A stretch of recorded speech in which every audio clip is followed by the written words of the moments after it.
Terima kasih sudah meluangkan waktu untuk menghadiri acara sesi sharing diseminasi tentang budaya positif sesuai dengan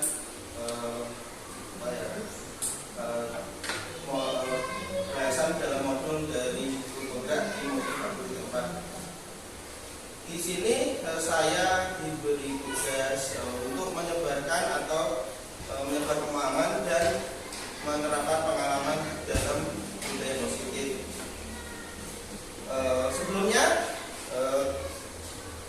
perlu kita review kembali untuk pembelajaran di Guru Penggerak ada beberapa yang sudah dilaksanakan, yaitu tentang filosofis pemikiran Ki Hajar Dewantara, serta yang selanjutnya ada peran Guru Penggerak, nilai Guru Penggerak, serta visi Guru Penggerak, serta budaya positif. Seperti yang kemarin kita sampaikan pada saat pendampingan kedua, yaitu filosofis pendidikan menurut Ki Hajar Dewantara memiliki tujuan yang dimana menurut Ki Hajar Dewantara pendidikan harusnya menuntun segala kodrat yang ada pada anak agar mereka dapat mencapai keselamatan dan kebahagiaan yang setinggi-tingginya baik sebagai manusia maupun anggota masyarakat. Dan kita sudah tahu dalam pendidikan KHD atau Ki Hajar Dewantara memiliki semboyan, yaitu yang berbunyi ing ngarsa sumbulodo ing madya manungkaso tut uri handayani, yang artinya ing ngarsa sumbulodo di depan memberi teladan dan contoh. Ini tugas sebagai guru ya. Terus ing madya manungkaso, di tengah memberi dorongan semangat, dan turi ada yang di belakang memberi dorongan atau dukungan baik itu moral maupun immoral. Terus selanjutnya guru juga harus mempunyai fungsi sebagai penuntun laku dan pertumbuhan kodrat anak. Kodrat anak apa? Kodrat anak memiliki kodrat, yaitu kodrat alam dan kodrat zaman. Kodrat alam yang berhubungan dengan dirinya sendiri dan alam sekitar atau tempat tinggalnya. Lalu ada kodrat zaman di mana dia hidup di era atau di zaman yang mana, misalnya di era pada saat sekarang era digitalisasi, maka kita harus menuntun anak-anak sesuai dengan keadaan zaman yang sekarang. Jadi tidak harus melulu pakai metode yang lama. Jadi harus memperbarui metode-metode sesuai dengan zaman. Ki Hajar Dewantara mengibaratkan peran pendidik seperti seorang petani dan atau seorang pekebun. Anak-anak itu seperti biji tumbuhan yang disemai dan ditanam oleh Pak Tani atau tukang kebun di lahan yang telah disediakan. Anak-anak itu bagikan bulir jagung yang ditanam.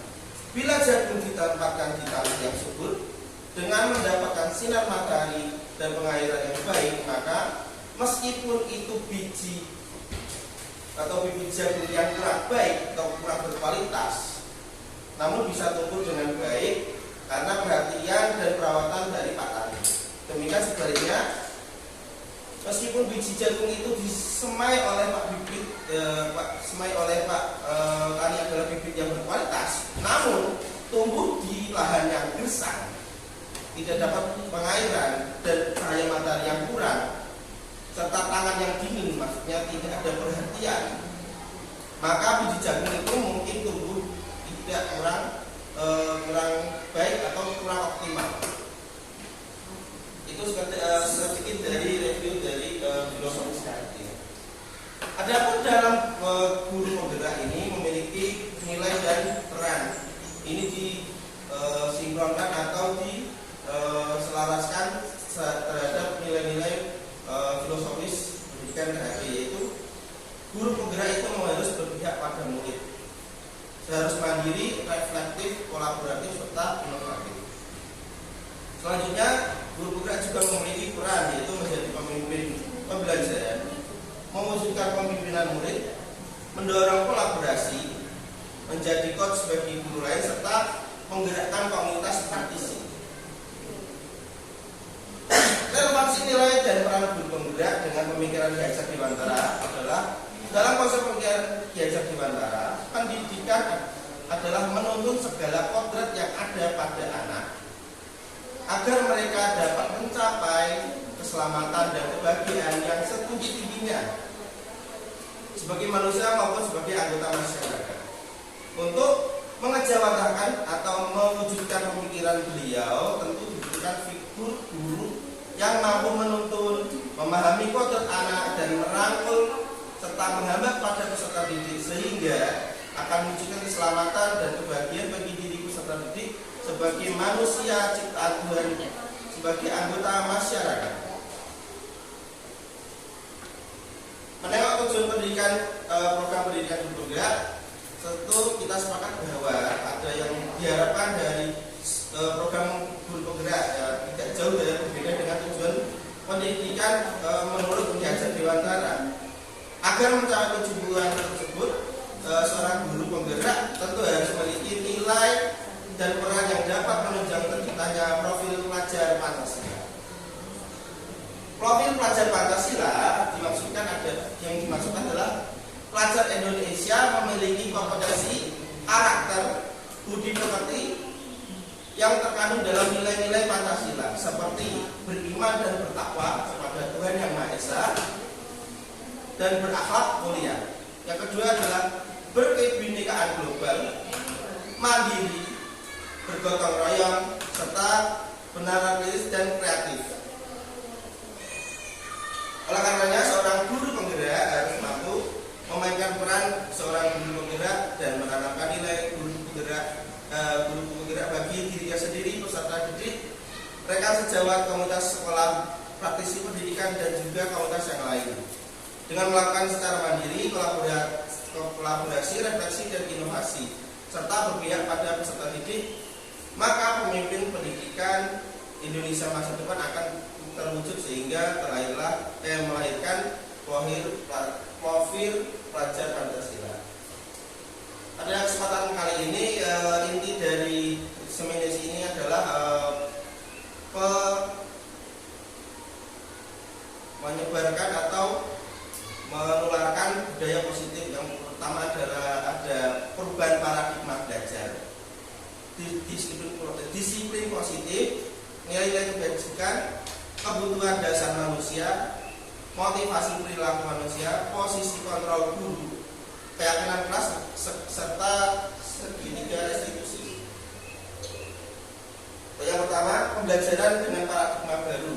Nah, pada saat zaman sekarang, pada masa ini sedang digaungkan atau sedang digencar-gencarkan pendidikan yang yang sesuai dengan profil pelajar Pancasila. Profil pelajar Pancasila itu apa saja? Seperti tadi, yaitu yang sesuai dengan nilai-nilai Pancasila. Yang pertama, beriman dan bertakwa kepada Tuhan Yang Maha Esa, serta berakhlak mulia. Terus selanjutnya berkebinekaan global, bergotong royong, kreatif, bernarasilis, dan mandiri. Nah, pembelajaran ini merupakan pembelajaran yang dirancang menurut prinsip berdiferensiasi, dalam artian setiap siswa memiliki kebutuhannya masing-masing, mempunyai karakteristiknya masing-masing, mempunyai profil belajarnya masing-masing. Jadi tidak bisa satu murid dengan satu yang lain yang kita lakukan sama, karena memiliki perbedaan masing-masing. Maka sesuai dengan profil pelajar Pancasila ini lahirlah pembelajaran yang berdiferensiasi. Nah, selanjutnya adalah miskonsepsi. Miskonsepsi adalah perbedaan persepsi atau perbedaan pandangan tentang teori kontrol. Teori kontrol ini adalah teori di mana seorang guru itu bisa mengontrol laku seorang murid. Contohnya ini ada beberapa miskonsepsi tentang teori kontrol. Yang pertama adalah ilusi guru mengontrol murid. Jadi guru itu tidak bisa mengontrol murid. seharusnya pada dasarnya muridlah yang mengontrol dirinya sendiri. Terus yang selanjutnya adalah ilusi bahwa semua penguatan positif efektif dan bermanfaat. Penguatan positif misalnya, oh bagus, atau lanjutkan, itu biasanya memang bagus di awal-awal, tapi apabila dilakukan terus-menerus akan terjadi ketergantungan atau kemanjaan dari anak tersebut. Jadi merasa ingin diberi penguatan positif terus. Selanjutnya, ilusi bahwa kritik dan membuat resah, rasa bersalah, membuat akan mampu menguatkan karakter. Selanjutnya, ilusi bahwa orang dewasa berhak memaksa. Ini beberapa konsepsi, miskonsepsi tentang teori kontrol. Nah, merubah selanjutnya dari teori kontrol, kita merubah paradigma stimulus respon menjadi kependekatan teori kontrol. Yang pertama, ada stimulus yang di sebelah kanan ya. Ini ada stimulus respon, dan di sebelah kiri ada teori kontrol. Ya, perbedaannya adalah realitas atau kebutuhan kita itu sama. Tapi pada teori kontrol, realitas itu kebutuhan kita berbeda. Contohnya, Bu Eli kebutuhannya berbeda dengan Bu Sofi, kan? Pak Miftah kebutuhannya berbeda dengan Pak Wipin. Itu dasarnya. Jadi semua kebutuhan itu berbeda, tidak sama. Dan selanjutnya, semua orang melihat hal yang sama. Misalnya kita sedang melihat di depan. Depan ini apa? Ada yang bisa melihat ini adalah sebuah papan tulis saja. Ada yang bisa melihat ini adalah papan tulis yang berwarna putih. Ada yang melihat ini papan tulis berwarna putih dan berbentuk kotak. Jadi setiap orang itu melihat sesuatu itu berbeda-beda, ya kan? Dan selanjutnya mencoba mengubah orang agar pandangan sama dengan kita. Jadi kita seringkali memberikan statement atau memberikan pendapat kita agar orang yang kita beri pendapat itu mempunyai pandangan yang sama dengan kita. Tapi pada saat pada teori kontrol, maka kitalah yang harus memahami pandangan orang tersebut. Misalnya, jadi dalam teori kontrol itu tidak harus memaksakan. Jadi kita harus bisa memahami orang yang kita hadapi. Selanjutnya, perilaku buruk kadang dilihat sebagai suatu kesalahan. Ini lazim ya biasanya. Berarti orang yang melakukan perlakuan yang buruk, perilaku yang buruk dianggap sebagai kesalahan. Tapi dalam teori kontrol, semua perilaku memiliki tujuan. Tujuannya apa dia melakukan itu?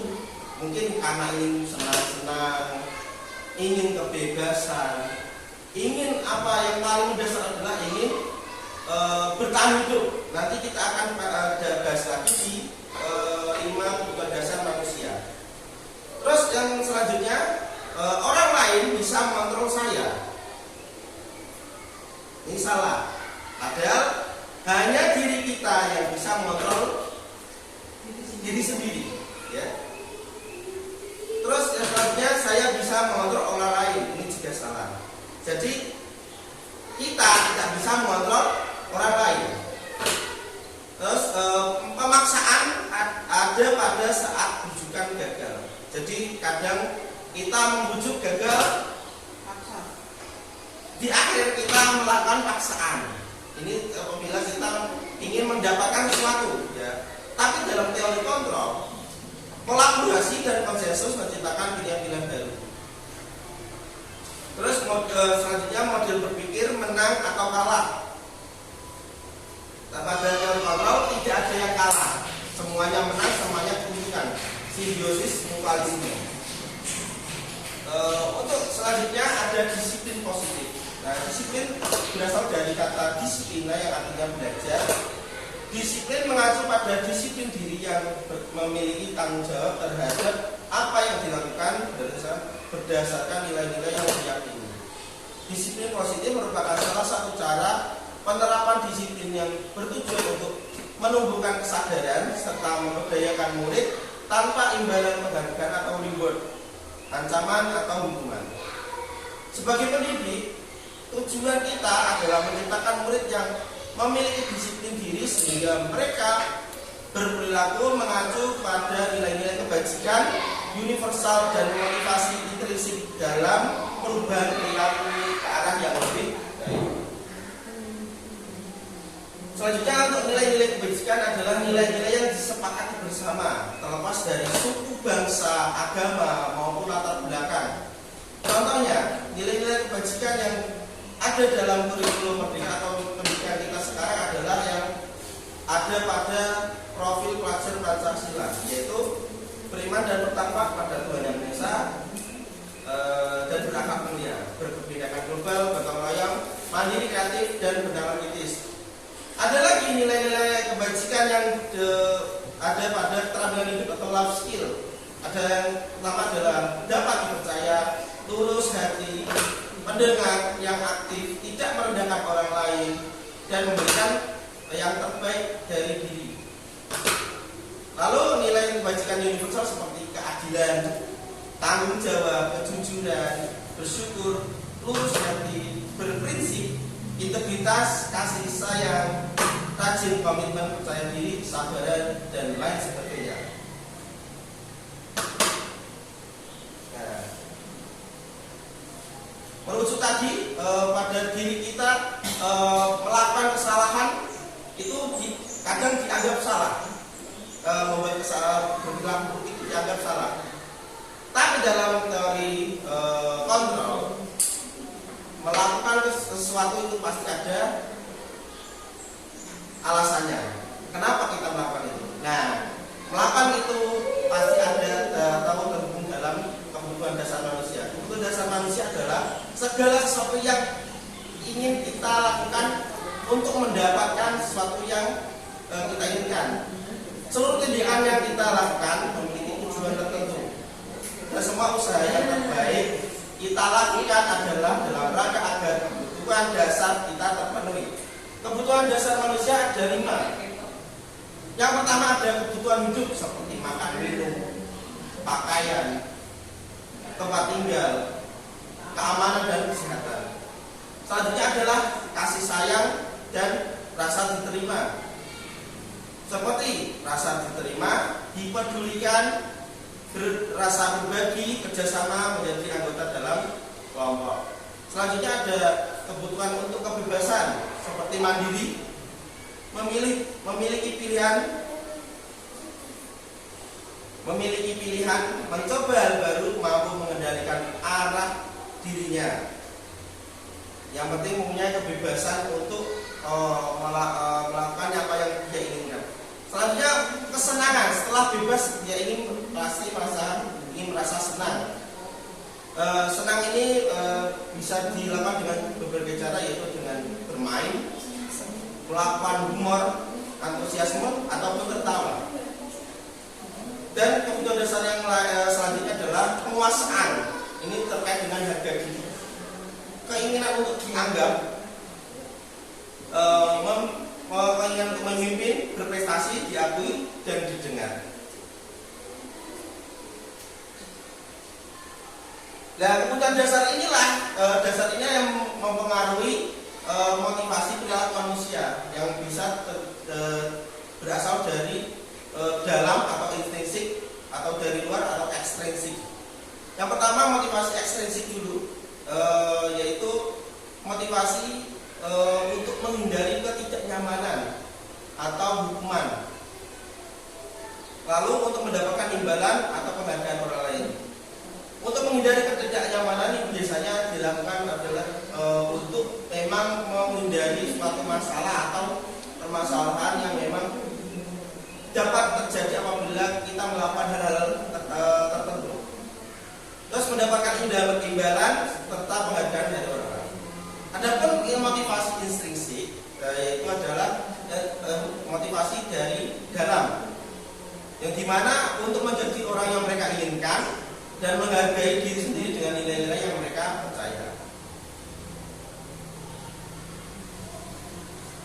Nah,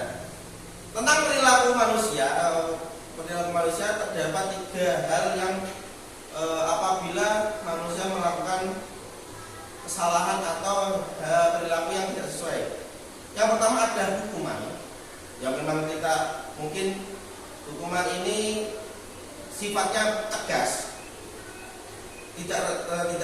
kalau di sekolah itu tidak terencana atau tiba-tiba dilakukan secara situasional atau spontan.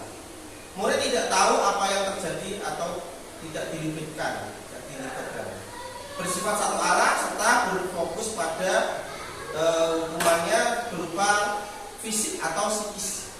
Contoh, nanti masalah kasusnya nanti ya.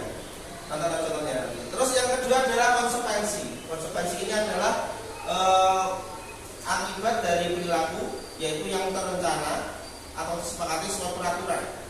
Murid tetap dibuat tidak nyaman.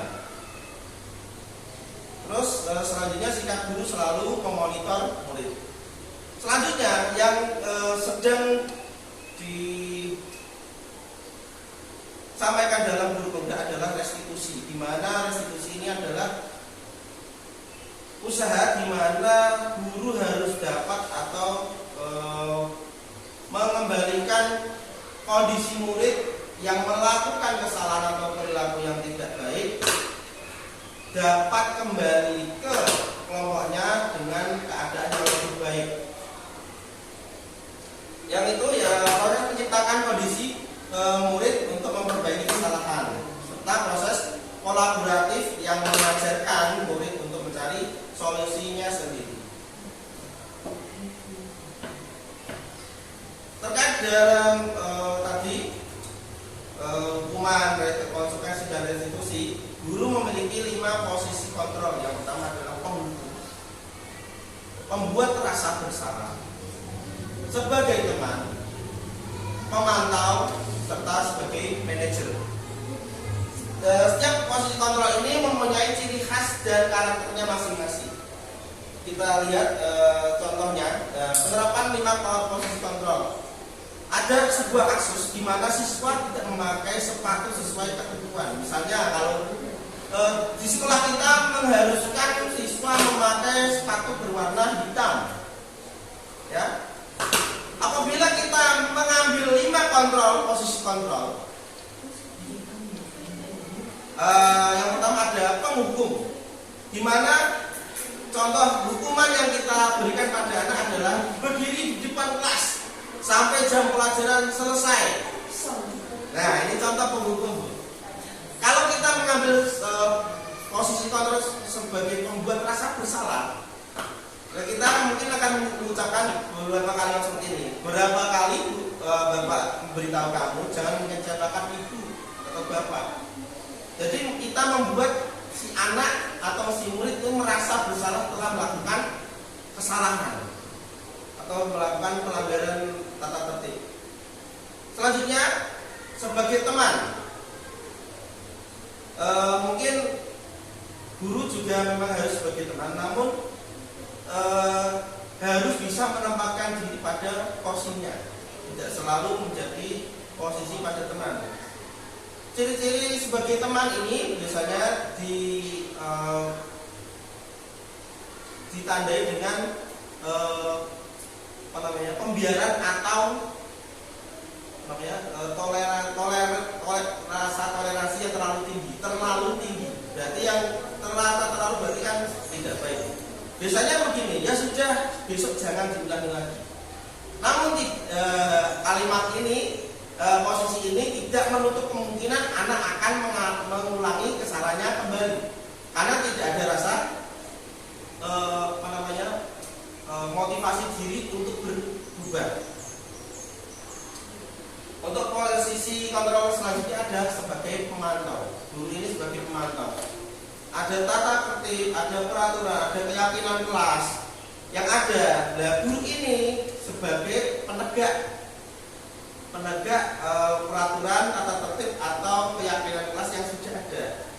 Contoh yang bisa kita lakukan adalah mengucapkan apabila ada anak yang melakukan kesalahan, kamu tahu kan peraturannya seperti apa? Apabila tadi kasusnya adalah sepatu yang tidak sesuai, silahkan copot sepatu kamu. Namun apa akibatnya? Anak pastikan tidak nyaman, tidak mengenakan sepatu. Namun konsekuensi dari hal tersebut memang sudah dijelaskan di awal pada saat menyusun keyakinan kelas seperti itu. Jadi mau tidak mau murid harus melaksanakan konsekuensi, dan pastinya siswa atau murid tadi tidak merasa nyaman.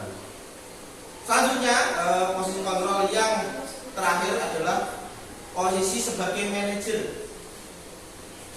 Dan inilah yang posisi yang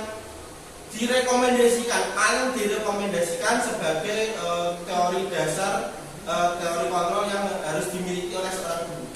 Yaitu biasanya menanyakan apa yang kamu lakukan kalau kamu datang ke sini. Misalnya guru BK ya, kita punya guru BK. Kok kamu datang ke sini, ada apa? Pasti kan anak secara tidak langsung juga akan menyatakan kesalahannya gimana. Terus setelah menanyakan mengungkapkan kesalahannya, sebagai seorang manajer, guru juga harus bisa membuat anak berpikir atau memunculkan pemikiran apa yang kamu harus lakukan untuk memperbaiki kesalahan tersebut. Jadi tidak yang harus memberikan stimulus kamu harus begini tidak. Jadi harus kita memunculkan apa yang kamu harus lakukan. Misalnya pasti si anak tidak akan mengulangi lagi, seperti itu mungkin ya. Nah, dari 5 posisi kontrol tadi digunakan untuk mengontrol atau mengawal terjadinya keyakinan kelas. Ada perbedaan antara peraturan kelas dengan keyakinan kelas. Kalau peraturan kelas adalah sejumlah peraturan yang harus ditaati atau dipatuhi dalam kelas supaya proses belajar mengajar berlangsung dengan lancar. Biasanya peraturan kelas ini adalah dibuat oleh guru sendiri atau oleh sekolah, tidak melibatkan murid. Namun pada keyakinan kelas diambil atau disusun bersama dengan murid sesuai dengan peraturan-peraturan yang sudah ada. Sebagai contoh, anak tidak boleh terlambat misalnya. Oke.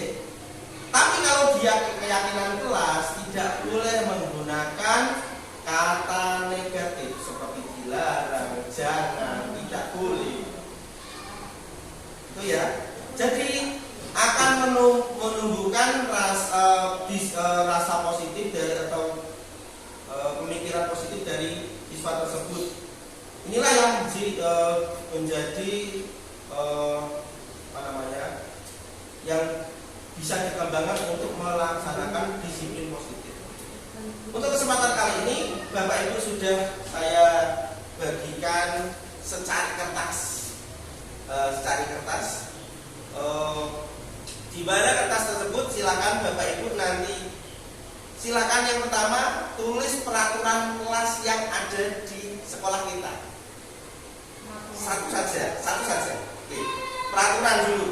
Yang kedua, nanti silakan ditulis keyakinan kelas sesuai dengan peraturan Bapak Ibu yang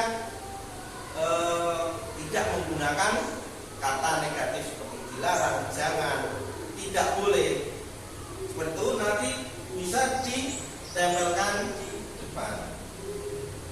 Untuk yang pertama, saudara ikut ke peraturan kelas.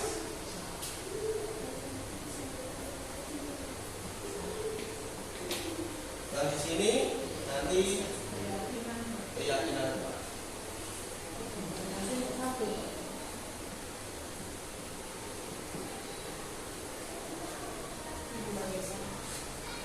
Silakan.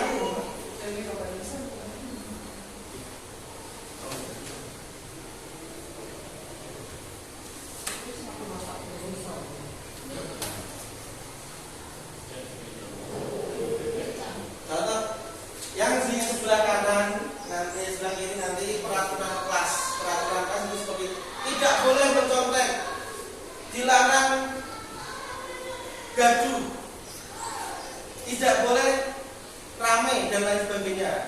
Untuk yang keyakinan kelas itu diubah sedemikian rupa menghilangkan kata-kata negatif.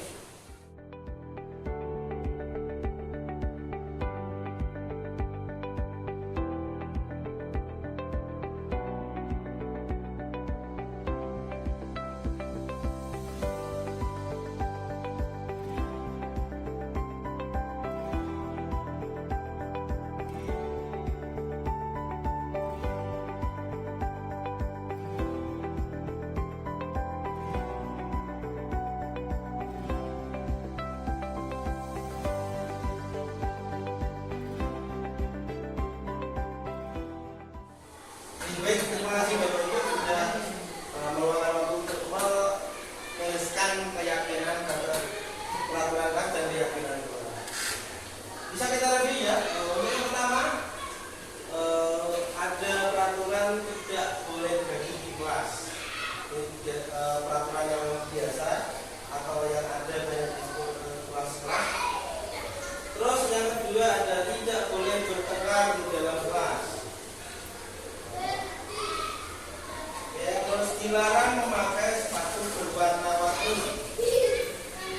Ada lagi datang ke sekolah tidak boleh terlambat.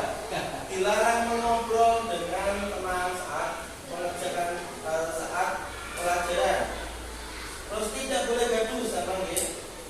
Terus jangan membuat gaduh sama. Dilarang membuang sampah di kelas. Jangan membuang sampah. Peraturan kelas pada umumnya adalah menggunakan kata larangan, kata jangan, dan kata negatif yang lainnya. Untuk keyakinan kelas, peraturan kelas benar seperti ini. Terus untuk yang keyakinan kelas kita review menjaga ketertiban kelas. Ini sudah menghilangkan kalimat negatif atau kata negatifnya sudah bagus dan menjaga ketertiban kelas. Terus sebaiknya murid hadir sebelum jam 7. Kalau kita bisa ubah menjadi kalimat yang lain adalah datang tepat waktu. Oke. Terus menjaga kebersihan kelas. Murid bisa bagus. Terus saling menghargai sesama teman. Ini sudah sesuai. Terus mendengarkan saat guru menerangkan atau saat belajar. Terus membuang sampah pada tempatnya.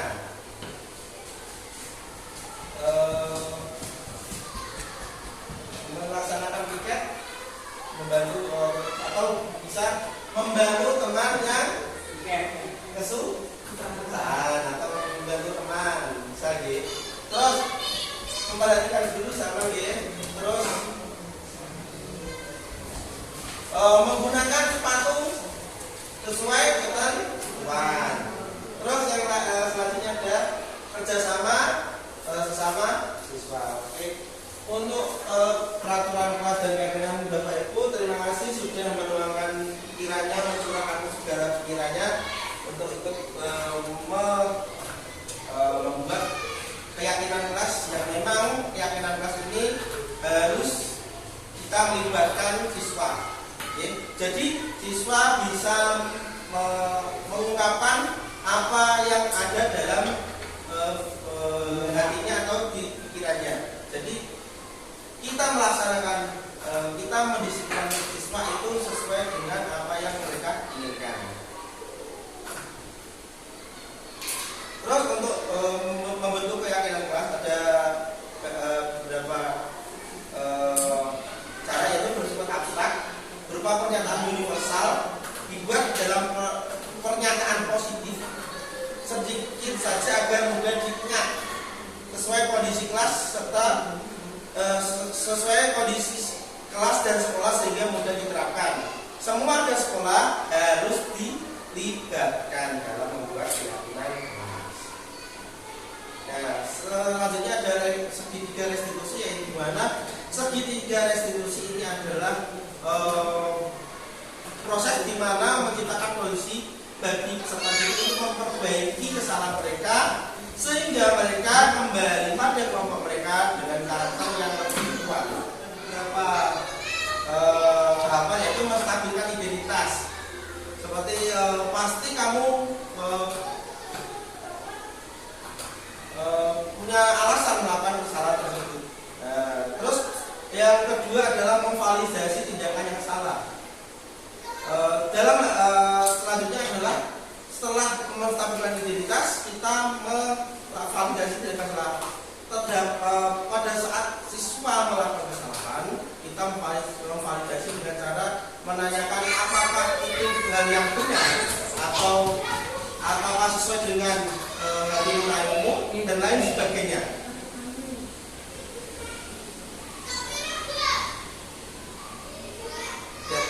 Yang selanjutnya ada menanyakan keyakinan setelah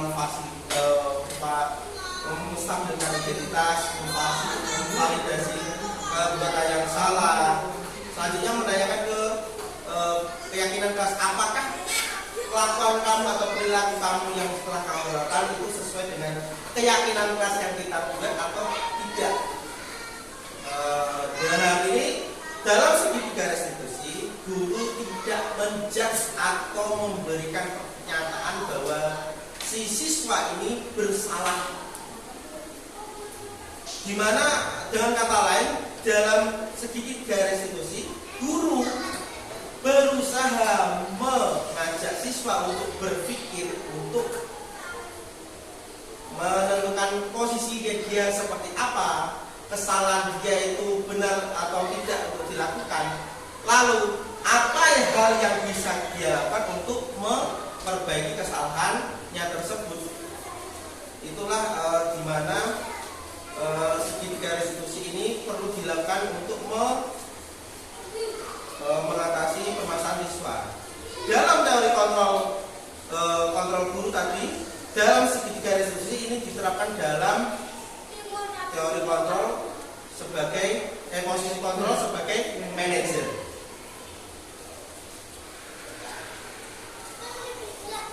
Oke, Bapak Ibu, sebagai penutup, dalam penerapan program disiplin positif, hendaknya guru memiliki standar kepribadian profesional dan sosial yang baik, di mana guru mampu merefleksikan dirinya dalam posisi kontrol saat ini. Bagaimana perjalanan dirinya sebagai pamong sebagai manajer yang menuntun murid menjadi insan yang mandiri, merdeka dan bertanggung jawab. Terima kasih Bapak Ibu sudah meluangkan waktu untuk menghadiri diseminasi program berpenggerak yaitu disiplin positif ini. Apabila ada tutur kata saya yang